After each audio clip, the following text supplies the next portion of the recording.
2 King chapter 11 verse 2. But Ahaziah's sister Jehosheba, the daughter of King Jehoram, took Ahaziah's infant son Joash and stole him away from among the rest of the king's children who were about to be killed. Jehosheba put Joash and his nurse in a bedroom to hide him from the Adalia, so the child was not murdered. Joash and his nurse remained hidden in the temple of the Lord for 6 years while Adalia ruled over the land. Revolt against Adalia. In the 7th year of Adaliah's reign, Jehoiada the priest summoned the commanders, the Kelti mercenary, and the guards to come to the temple of the Lord. He made a pact with them and made them swear an oath of loyalty there in the Lord's temple. Then he showed them the king's son. Jehoiada told them, "This is what you must do. A third of you who are on duty on service are to guard the royal palace itself. Another third of you are to stand guard at the Sur Gate, and the final third must stand guard behind the palace guard. These three groups will all guard the palace. The other two units who are off duty on the Sabbath must stand guard for the king at the Lord's temple. From a bodyguard for the kings, and keep your weapon in hand. Any unauthorized person who approaches you must be killed. Stay right beside the king at all times." So the commanders did everything just as Jehoiada the priest ordered. The commanders took charge of the men reporting for duty the Sabbath, and as well those who were going off duty. They brought them all to Jehoiada the priest, and he supplied them with the spears and the shield that had once belonged to King David were stored in the temple of the Lord. The guards stationed themselves around the king with their weapons ready. They formed a line from the south side of the temple around the north side and all around the altar.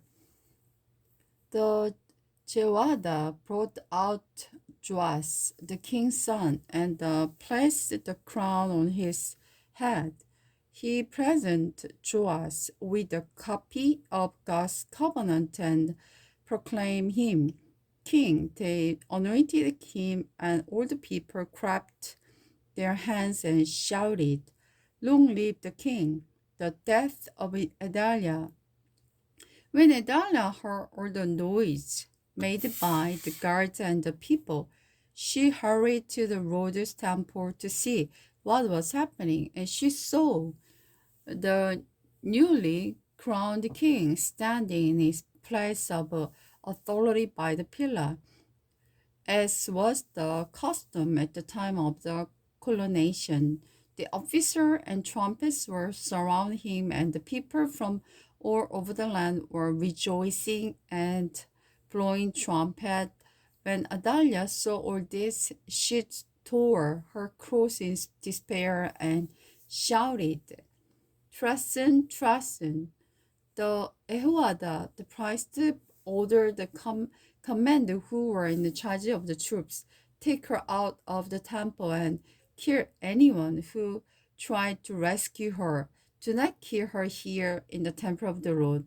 So they seized her and led her out to the gate where horses entered the palace around, and she was killed there.